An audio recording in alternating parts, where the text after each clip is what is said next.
안녕하세요. 맨투맨 자동차 최현진 대표입니다. 이번에 신한은행 어워즈 골든글러브 저희 받은 거 영상 다 보셨죠? 네, 다시 한번 감사드리고 그 고객님들 덕분에 그런 좋은 상 받게 돼가지고 더욱더 이제 올바른 가격에 올바른 차량 구매하실 수 있도록 더 노력하겠습니다. 이번에 그 받은 거 요거 좀 정확히 보여드려주세요. 요거 잘 나오나요? 이렇게 이제 요거 받았고요. 그리고 요거 저희 명함 순금이에요. 순금. 이런 거 뭐 다른데 뭐 영상 보시더라도 뭐 이런 거 막 흉내내가지고 만드는 사람들 많아요. 그런 거 조심하시고. 보시면 이제 이런 데는 이제 저번에 저희 받았던 감사패. 이 모양이 원래 신한은행에서 주는 모양이에요. 그래가지고 보면은 날짜가 다르죠. 하나는 2017년 4월이고 하나는 2017년 10월이고 보이나? 자, 접시. 한번 여기다 뭐 한번 먹어야 되는데 여기 접시. 이 대표 이름으로 평창 요거 부상으로 받았어요. 2,000원. 상금 2,000원. 어디다 쓰지 못하고 있습니다. 이거 받아주는 슈퍼가 없더라고요. 저희가 오늘 사실 이제 방송을 킨 이유가 차종을 문의하는 그런 전화가 많이 오는데 허위 매물에 대한 제보. 제가 최근에 이번 주에만 월화수만 해서 2건의 제보가 들어왔는데 이 고객님들이 하는 말씀을 듣고 제가 생각한 게 뭐냐면 이제 허위 매물이 없어졌구나, 사라졌구나. 근데 이게 없어져서 고객들한테 좋은 게 아니라 고객들이 조금 더 혼란스럽게 됐습니다.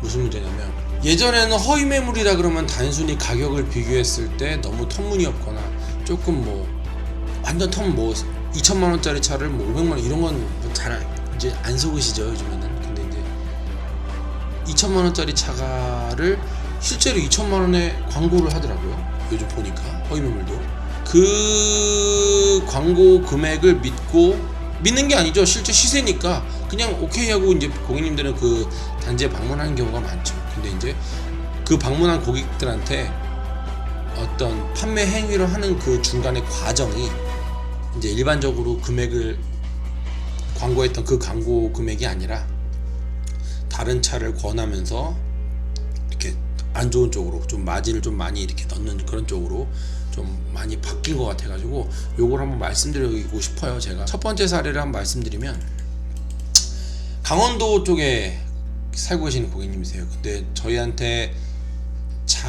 올 봄, 여름 더워지기 전에 제네시스를 구입을 하셨어요.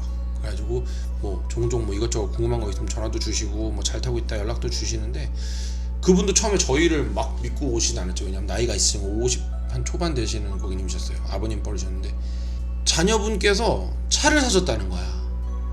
중고차를. 그래가지고 근데 자녀분이 조금 이제 할부로 구입하셨는데 할부 금액을 매달 내기가 이제 자녀분이 뭐 아직 직장을 막 취업하고 그럴 나이가 아닌가 봐요. 그래서 조금 부담된다. 그래서 이제 저희가 이제 믿음직스럽다고 생각하시니까 저희한테 이제 차를 파시겠다 하고서 차량 가격을 이제 물어보는 거예요.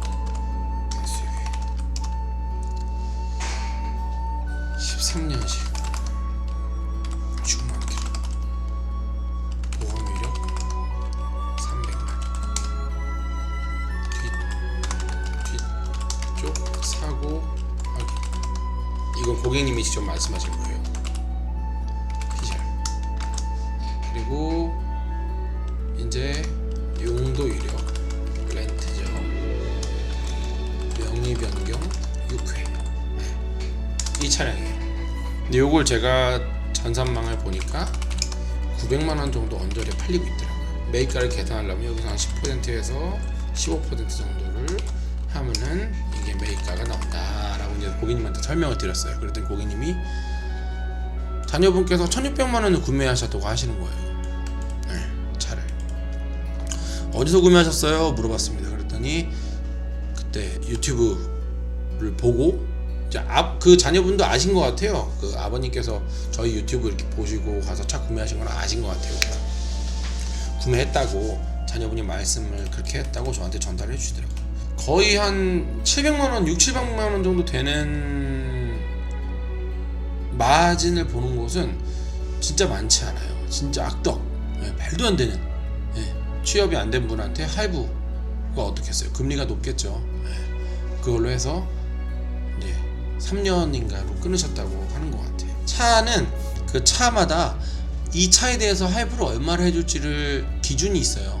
연식, 뭐 사고 유무, 뭐 등급, 뭐 이런 식으로 다 정해져 있는데, 근데 이건 지금 사고도 있지, 키로수가 16만 킬로지. 5년 지난 차인데 16만 킬로면은 일반적으로 한 60%, 70%는 더 주행거리가 있는 차죠. 보험 이력 300만 원 있지, 용도 이력 있지, 명의 변경 있지. 이런 차를 가지고 할부가 가능한 금액은 1600, 하지만 이 차의 실제 금액은 900. 그래서 손님에게 괜찮다고 말했겠죠. 뭐 문제 없다, 뭐 제대로 고쳤다, 명의 변경 뭐 이래서 이렇게 된 거지, 실제로 명의 변경, 이런 식으로 아마 달콤한 말 했을 거예요. 그래서 이제 요거를 700만 원 마진을 본 사례 같아요. 이런 식의 판매 방법이 늘어나고 있어요.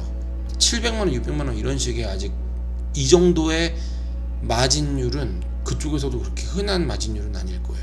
제가 얘기하고 싶은 건, 이런 일이 있으니까 너네 맨투맨 자동차 와서 차 사야 돼, 이런 말씀 드리는 게 아니라, 이런 사례가 있으니까 조금 더 조심해서 결정하시라고 말씀을 드리는 거예요. 그래, 지금 유튜브 보면은 저희가 처음 시작할 때 3년 전 그때 중고차 관련해서 유튜브가 하나도 없었어요. 근데 이제 저희가 이렇게 하니까 딜러들도 많이 이런 걸 확인하고 이제 똑같이 녹화를 해서 이제 뛰어드는 건데, 정말 많아요. 영상도 많고. 근데 그게 사실 어떤 게 진실인지 판단하기가 굉장히 힘들어요. 그래서 고객님들한테 분별력을 조금이라도 이제 생길 수 있게, 이런 상황이 있으니까 이런 걸 조심하라고 항상 이제 이런 사례에 대해서 설명을 해드리는 거예요. 두 번째 연락 온 사례예요. 이번에도 이제 유튜브에도 올라온 딜러고, 뭐 얼굴책 같은 거 SNS 통해서 이제 홍보하고 있는 그런 업체에서 구매하셨대요. 이분 같은 경우는 조금 더 특이해요. 차를 보러 간 차도 그 저렴한 광고를 보거나 그런 것도 아니고, YF 소나타, 뭐 중고차로 많이 그들 구매하시는 거죠. 엄청 많이 팔릴 거예요 아마. 그리고 예산도 1000만 원 정도. 이건 뭐 금액적으로 뭐 1000만 원 언저리 얘기하면 허위 매물이나 뭐 속인다고 생각하기 힘들죠. 뭐 딜러 이미지도 좋았을 테고. 그래서 이제 방문을 했어요. 근데 이제 결과적으로 그 고객님이 어떤 차를 사왔냐, 09년식 라세티 프리미어를 사왔어요. 왜 그걸 사셨냐? 그런데 그 대답을 하시기 전에 900만 원 주고 사셨다는 거야, 라세티 프리미어를. 그 딜러랑 이제 분위기 좋았겠죠. 그 다음에 이제 집에 와서 자기가 조금 뭐 비싸게 산 것 같은 느낌이 들어서 뭐 아는 사람들 이렇게 소문에서 찾아보니까 전산망에 이 차가 330만 원. 이 900만 원을 결제하시면서 500만 원은 현금, 400만 원은 할부, 이렇게 하신 거예요. 근데 이 고객님께서 그 사실을 아시고 현명하게 생각을 하셨어요. 그 캐피탈 회사에 전화를 해가지고 할부를 취소를 하신 거예요. 자기가 명의자니까. 그래서 이제 이 딜러들 입장에서는 총 900만 원이 들어와야 되는데 400만 원이 취소가 됐으니까 500만 원만 입금이 된 상태. 500만 원짜리 이전비랑 뭐 매도비 해봤자 500만 원이면은 30만 원 많이 나오고, 30만 원에다가 매도비 수수료까지 받았겠지. 그러면 한 80만 원 났을 거예요. 이전비. 그러면 총 410만 원 정도 되는 거죠.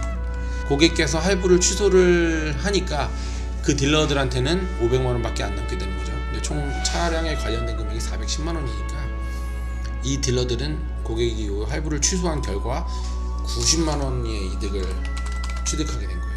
근데 이제 여기서 이제 문제가 있어요. 딜러 여러 명 고객님 집을 방문하셨대요. 낮 시간에. 보통 낮에 부부가 있으면 물론 맞벌이도 많이 하시지만 집에 누가 있을 확률이 높죠. 여자분 혼자 있을 확률이 높죠. 이 고객님께서 너무 이제 그때 무서우셨던 것 같아요. 와이프가 혼자 있는 시간에 가서 뭐 문을 두드리고 벨을 누르고 이런 식으로 좀 전화하고 막 그렇게 한 것 같아요. 그래가지고 이제 이 고객님도 놀라가지고 얼른 집으로 가서 봤더니 이제 딜러 여러 명을 집에 찾아와서 얘기를 하는 게 이제 그거죠. 400만 원 캐피탈 할부를 했던 거를 취소해가지고 이제 자기들이 수익이 그만큼 없어졌으니까 현금으로 내놔라. 그래서 고객님께서 뭐 상황이기 때문에 그냥 안 주고 버티기면 뭐 더 큰 문제가 생겼겠죠. 현금 요구를 해서 380만 원으로 합의를 본 상황인 것 같아요. 근데 이건 사실 합의가 아니죠. 갈취. 이런 식으로 제보 들어온 걸 영상을 만들어서 올리면 거기에 덧글이 뭐라고 달리냐면 사기치는 놈 나쁜 놈이지만 너무 말도 안 되는 금액 보고 연락해서 살려 그러는 것도 잘못이다. 그런 덧글 많이 달려요. 근데 지금 영상 보시는 분들이 이제 허위매물 잘 안 당하시는 분들이니까 그런 것도 다 맞아 그런 사람들도 답답해 생각할 수 있을 거예요. 근데 이런 경우에는 이 부분은 이 허위매물 보고 간 경우가 아니에요. 같은 가격이면 나 좋은 차, 좋고 뭐 싼 차 이런 우리가 그냥 소박한 이런 욕심, 그런 욕심은 누구나 있어요. 저도 물건 살 때 그런 생각은 다 누구나 할 거예요. 근데 이 경우는 그런 경우가 아니에요. 이 사람들은 욕심낸 적 한 번도 없어요. 제 생각에는. 고객님이 말씀해 주셨는데 합의서 작성 요구. 이거 어떻게 했어요? 어떻게 했겠어요? 요구했겠어요? 아니면은 협박했겠어요? 요구한 거 아니죠. 협박했겠죠. 이런 일을 겪자마자 얘기하면 안 되지 않느냐, 뭐 경찰에 신고하면 되지 않느냐. 근데 이런 걸 생각을 하고 일을 하는 사람들은 일반적으로 서류나 이런 부분에서 굉장히 그 고객님들한테 불리하도록 서류를 깔끔하게 빈틈이 없이 작성합니다. 잘못 알고 계시는 게 있는데 고객님들이 계약서나 이런 거를 꼼꼼하게 확인하고 쓰시잖아요. 그 계약서는 고객님들을 보호하기 위한 서류는 아니에요. 딜러들이 자기가 보호받으려고 쓰는 경우가 더 많아요. 특히 이런 경우에는 100%예요. 이런 경우에서 고객님들이 저희한테 주신 서류를 저희가 봐도 뭐 사실 문제될 게 거의 없다는 경우가 굉장히 많아요. 그리고 법적으로 봤을 때 700만 원을 손해를 봤다고 해서 그걸 가지고 변호사 뭐 선임하고 이르기가 굉장히 어렵습니다. 시간도 오래 걸리고. 자, 이제 첫 번째 사례, 딜러가 어떻게 판매한 건지 설명 간단하게 해드릴게요. 대부분의 사람들은 차를 잘 모릅니다.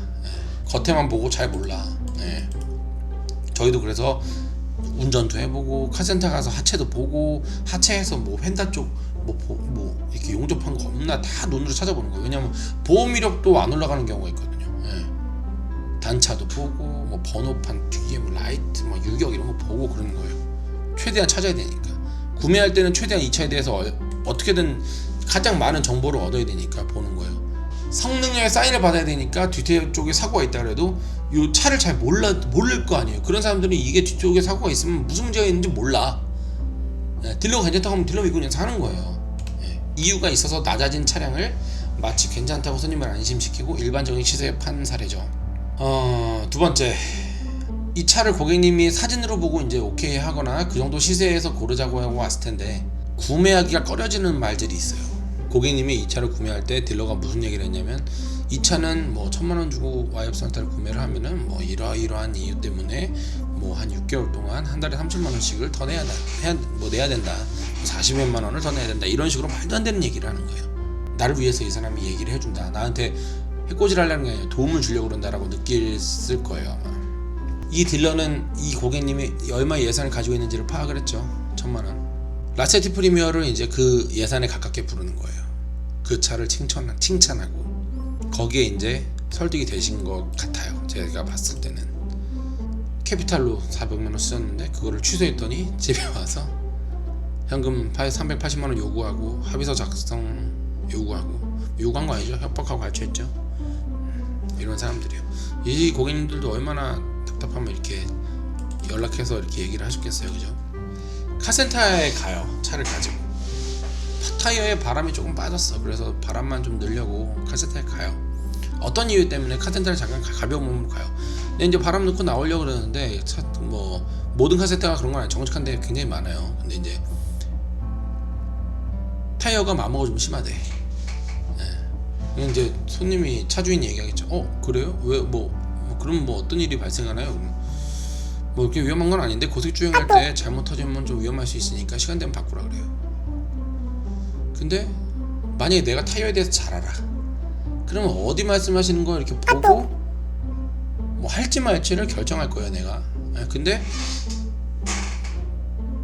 그런 능력이 다들 없죠. 어떻게 할까요?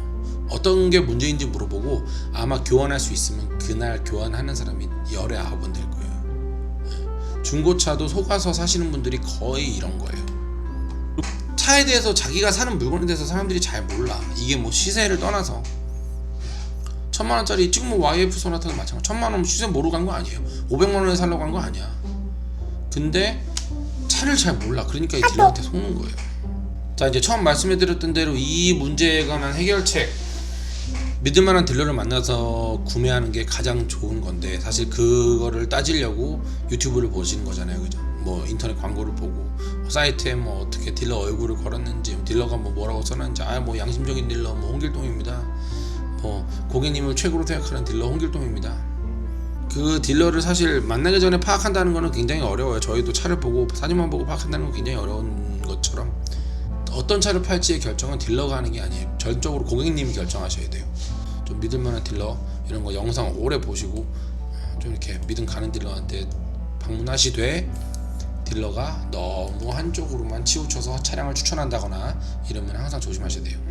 이 다음 영상을 제가 뭘 준비할 거냐면, 고객님들께서 이제 중고 차량을 구입하실 때 차량 그 담당자한테 전화를 해서 차에 대해서 물어보거나 약속을 잡거나 뭐 이렇게 할 거예요. 아마 뭐 금액을 깎거나 뭐 이런 것도 있겠죠. 근데 딜러에게 절대 물어보지 말아야 할 것에 대해서 제가 한번 말씀을 드리도록 하겠습니다.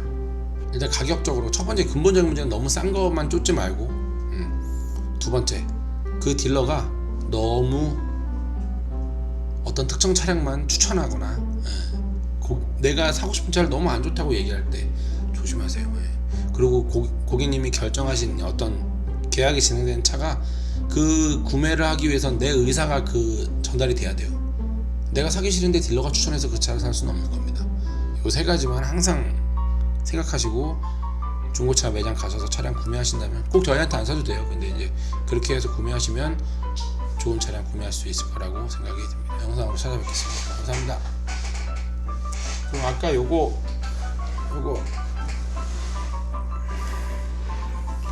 요 이벤트는 금방 할게요. 이거 사이트에 올릴 테니까 많이 참여해 주세요.